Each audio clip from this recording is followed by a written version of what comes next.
Coming up, US 460 in Montgomery County is shut down for over an hour because of an accident involving a car and semi-truck. Lottery fever is here, and that jackpot just keeps on growing. What you need to know before tomorrow night's big drawing. Still have a few showers laying around, especially to the eastern zones, but I want you to look back west. There is nothing going on. Better conditions later on this afternoon. More rain for tomorrow, and then here comes the snow later on in the weekend. I'll have that forecast coming up.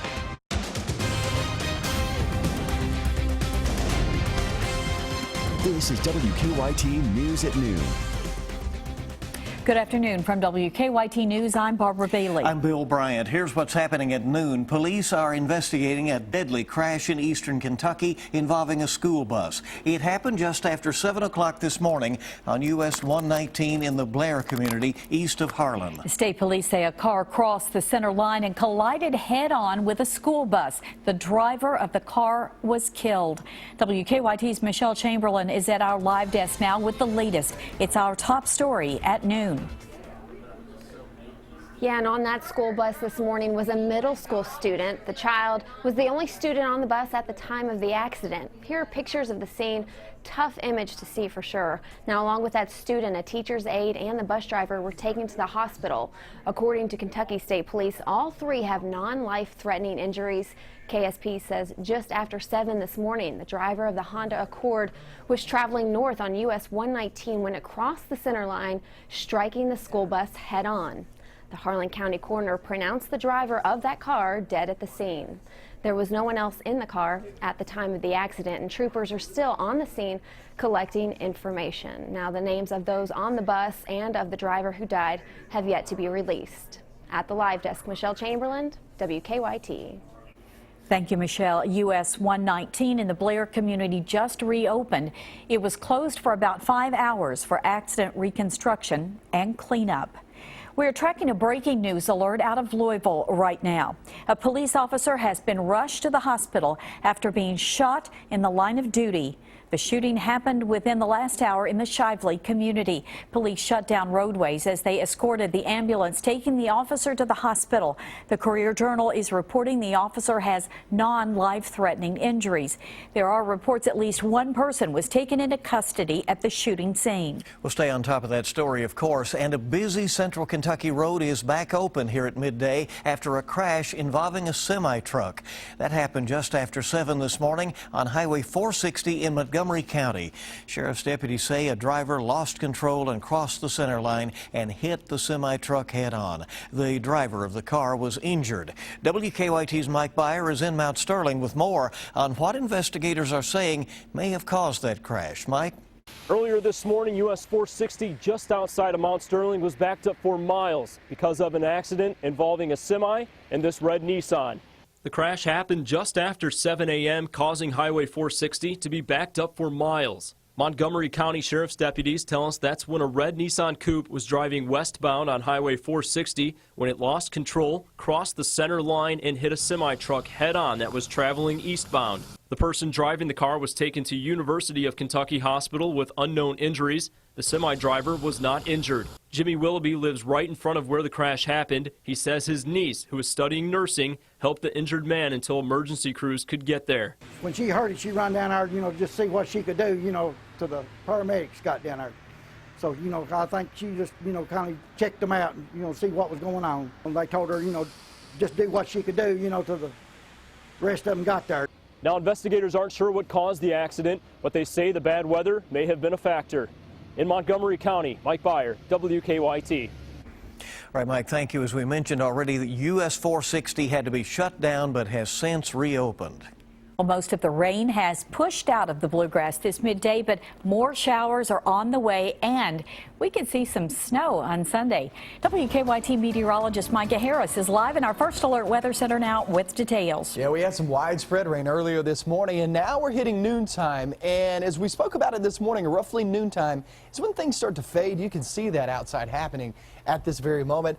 Only a few showers out and about. A lot of this sprinkles and some very light rain. That will continue to move on out. However, we still can't rule out one of those chances of a passing shower. Very slight chance the rest of the afternoon after this batch here in the bluegrass region in the east move on out.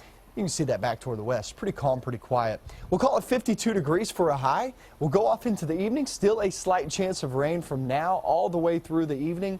Into tomorrow morning, we stay dry, and in toward the afternoon, it's mainly dry.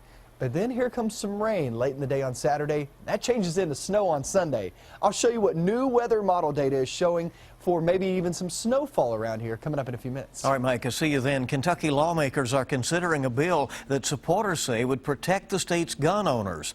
Earlier this week, President Obama announced an executive action to expand federal background checks to more gun sales. But some Kentucky lawmakers think he's going too far. If House Bill 35 passes in Frankfort, Kentucky would not recognize federal laws that restrict gun ownership. Some lawmakers say it has bipartisan support, but not everybody is on board. Lexington Mayor Jim Gray is giving some new hints about a possible run for the U.S. Senate. Democrats have been looking for someone to challenge Republican presidential candidate and U.S. Senator Rand Paul, the Republican, in November. Gray tells the Herald Leader, quote, "The only reason I would consider another office is I believe Washington is terribly broken and I could make a practical contribution." The candidate filing deadline is January 26th.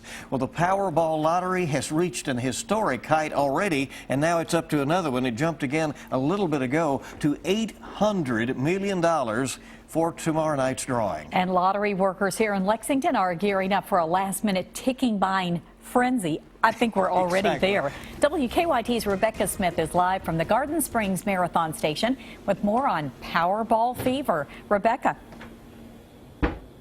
As you can imagine, so many people filing in through the doors of the Marathon gas station here at Garden Springs to get their lottery tickets, especially now that that jackpot has increased to $800 million. Can you imagine? That is quite a chunk of change right there. Now, the time to do it, to buy your lottery tickets, is tonight because, of course, Saturday night is the big drawing. For those who match all 5 white balls and the red Powerball, the key numbers are the $800 million jackpot that's paid out over 30 years, or as an immediate $496 million in cash. Now, those figures are before federal and state taxes, which will eat up roughly half of the cash option prize. Try to keep players excited about those jackpots and like this, a record-breaking jackpot, so that we have people coming in for those tickets that keep them excited and thinking about what they could do. A lot of excitement here at the Marathon gas station in Garden Springs. And by the way, they are open until 11 o'clock tonight. And of course, you have all day tomorrow until that big drawing tomorrow night to buy your lottery tickets, especially if you happen to be feeling lucky. Now, we want to let you know as well, you can go to KY Lottery, Kentucky Lottery website, 9 ways to win. They've got some tips for you on how you can do that. In Lexington, Rebecca Smith, WKYT. Rebecca, thank you. And according to lottery expert Don McNay, if you do happen to win, you should make a plan before you claim the money. You can see the winning numbers tomorrow night on WKYT News at 11. Well, maybe somebody will be making a plan. The State Department has released more than 2,000 pages of emails from former Secretary of State and presidential candidate Hillary Clinton's private account. Find out what's been revealed next on Kentucky's #1 Midday News. Also ahead, with less than a month to go before the Iowa caucuses, the Republican and Democratic frontrunners for president are taking a similar path to voters. We'll explain coming up on WKYT News at noon. Welcome back to WKYT News at noon. The State Department has released another batch of emails from Hillary Clinton's private email account during her tenure as Secretary of State. The latest release came very early this morning and after the court-ordered goal for the release. The newly released emails also contain a number that have been updated to classified. Craig Boswell is at the State Department with that story. The State Department released another 2,300 pages of emails from Hillary Clinton's private email account she used during her time as Secretary of State. The government says portions of 66 emails were upgraded to classified status. One of them is now considered secret. Clinton, the frontrunner for the Democratic presidential nomination, says she did not send or receive classified material on her personal account. The State Department says none of the emails now considered classified was labeled that way at the time. One back and forth between Clinton and her State Department advisor Jake Sullivan appears to reference sending secure information through less secure means. Sullivan: they say they've had issues sending secure fax. They're working on it. Clinton: if they can't, turn into non-paper with no identifying heading and send non-secure. The State Department made the emails public very early Friday morning, but about a week after a court-ordered date. We will meet the 82% mark for total number of pages of documents released, which was the goal set for last week. Republican National Committee Chair Reince Priebus questioned the timing of the emails, saying releases in the middle of the night and on holidays are an obvious attempt to hide the truth. The State Department maintains it will meet the court-ordered schedule to release the entire 55,000 pages. Craig Boswell, CBS News, the State Department. And this new release brings the total number of pages of emails released to more than 43,000. It looks like Jimmy Fallon is holding his own late show primary on The Tonight Show these days. Fallon announced that he will host Democratic presidential frontrunner Hillary Clinton the same week as the top Republican contender Donald Trump is on the show. The two candidates have exchanged some harsh words recently. Clinton even told one voter in Iowa that her New Year's resolution is not to respond to Trump's antics. Clinton will sit down with Fallon on next Thursday's show, 3 days after Trump, who is set to appear Monday night.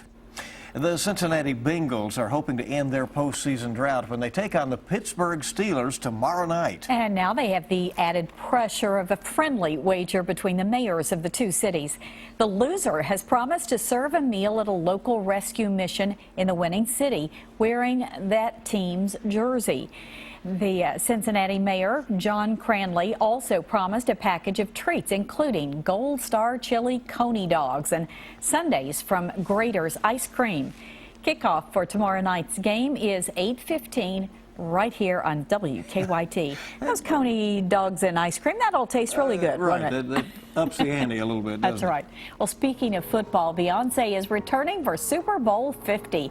Pepsi confirms the Grammy-winning superstar will join Coldplay for the halftime show at Levi's Stadium in Santa Clara, California. The acts, the two of them, recently collaborated on the band's new album, A Head Full of Dreams. Beyonce headlined the halftime show back in 2013. Super Bowl 50 is set for Sunday, February 7th, and you can see it right here on WKYT. I'm Phil Pendleton in Boyle County at 12:30. A company that has been a part of Danville for more than 2 decades announces it's finally ceasing all of its operations.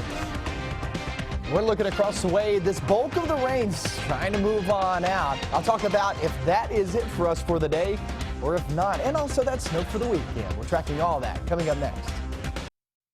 Now, your zone-by-zone forecast with meteorologist Micah Harris. Let me tell you, the bulk of the rain is already long gone. We're still seeing a few showers left over in the bluegrass region back toward the east, and that's where it's still trying to push on through. We have a few light showers making their way through Frenchburg, Salt Lake, Lakeview Heights, Owensville, about to get in on the action here in the next 15 minutes. Jeffersonville, heads up if you're sitting right along Highway 460 and also Mount Sterling, seeing that action as well. Sharpsburg, that's where you guys are seeing a little bit of that as you travel up Highway 11. Now, all that is still moving northeast just like everywhere else. Moorhead, another couple of minutes. You'll be right there in that batch as well. And you can see Irvin and then work your way back toward Estill County. Still a few showers left over. But I want to kind of span out a little bit. I want to show you that that's not it. Okay, so once that passes on through, that's not all of it. What that means is that the bulk of it's on out of here. That'll give us a mainly dry afternoon. Only a few spots here and there as you see that front still trying to push on through, but just a lot of that energy with that front is now long gone. So we will have that small chance of rain the rest of the afternoon. It's definitely not widespread like we saw this morning. Temperatures now are in the upper 40s, lower 50s. More than likely we'll finish off there in the lower 50s for the most part. Even some peaks of sunshine here and there, but for the most part, we'll stay with mostly cloudy skies the rest of the day. Low 50s is 10 degrees above average. It's really not a bad feel outside. It's actually pretty nice, and that takes you into the afternoon, off into the evening with, remember, just slight chances of rain. So most will stay dry off into the night and into tomorrow morning. Any 5Ks going on? Yeah, it looks pretty good. It's really a decent fill at 42 degrees. That's still well above average, too, and it's better than those teens and 20s like we've had the past few mornings. Heading in towards your afternoon at 1 p.m., I don't see a major threat at any rain. It's really later on than that. Watch this hour by hour. So we get into your Saturday. Saturday afternoon, that looks pretty good, right? Mid-50s, no rain yet. I would say 5 to about 8 p.m. is when you could start to see that rain move on in, and then it becomes widespread throughout the night. So plans going into Saturday evening will actually be wetter than what we're going to be seeing there during the day. Then that happens. Here comes some snow flying through the region there on Sunday. Light accumulations are possible, especially along I-64 northbound. When I say light accumulations, I'm talking mainly an inch or less. That's going to be on Sunday, guys. And after that, boy, winter really settles on in with another snow chance on Tuesday. Those highs in the 20s next week. Get ready for that. Really? A crash in those temperatures, Ooh, yeah. huh? Get ready for that. Okay, Right. if we can. Yeah, we'll see. I don't know quite what you do, but we'll get ready. All right, sports is on the way next. New information that Cincinnati fans will want to know as the Bengals get set to take on the Steelers. And Matthew Mitchell helps his glove get its groove back. Dave Baker's next with sports. An interesting week on Wall Street. Here at midday on Friday, all the major market indicators are pointing upward.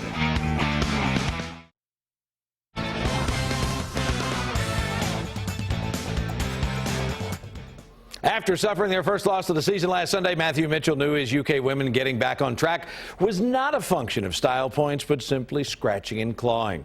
Mitchell and his team taking on Alabama last night at the Coliseum. Cats fell behind early, but Evelyn Akator going over the boards, getting a putback. Kentucky up by 4. How about Akator again? How about leaving her open from the free throw line? I think you should not do that. 21-12 Kentucky. She tied her career high with 21. On the break, freshman Taylor Murray, length of the court, lays it in. Kentucky up 29-19th half. Second half, how about Alexis Jennings? Open from 15, 33-21. Cats in control. And then Macy Morris, knocked down, gets back up, three-pointer. This one puts Kentucky up by 15. Cats get their first SEC win, 73-48.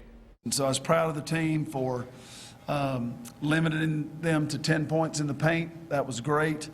And winning the boards by 15 was fantastic. That's really what we were trying to get across to them, that if you'll do those two things, feel like we can work everything else out. Huge, huge game in the AFC playoffs. Bengals hosting Pittsburgh tomorrow night at 8. You can see it right here on WKYT. Two notes for you. The Bengals made official a little while ago what everybody already knew. That's quarterback Andy Dalton is officially out. And in one of those moves that leaves you searching for an explanation, the NFL has assigned the same officiating crew to this game as the one that let things get out of hand when the two clubs met back in December. Two teams split during the regular season. The Bengals won up in Pittsburgh, the Steelers in Cincinnati. And the last game left plenty of memories. Obviously, we just played this team 4 weeks ago, and not long 4 weeks before that. So that's probably, I don't know, what has it been, 8 or 9 weeks in between to play 3 times is rarity in the NFL.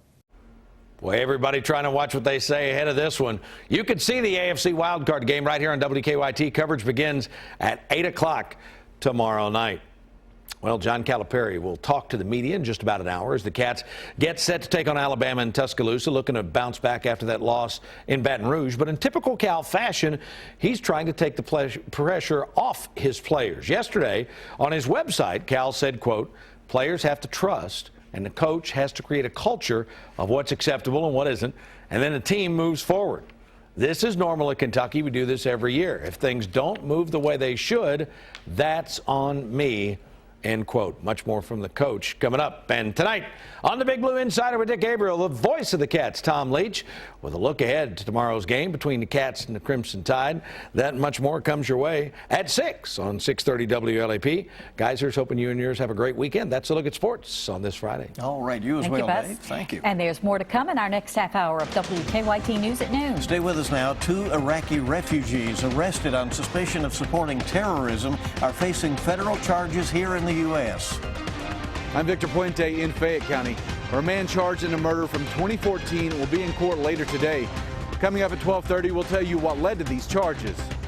Tonight's Mega Millions jackpot is $165 million, and tomorrow night's Powerball jackpot $800 million.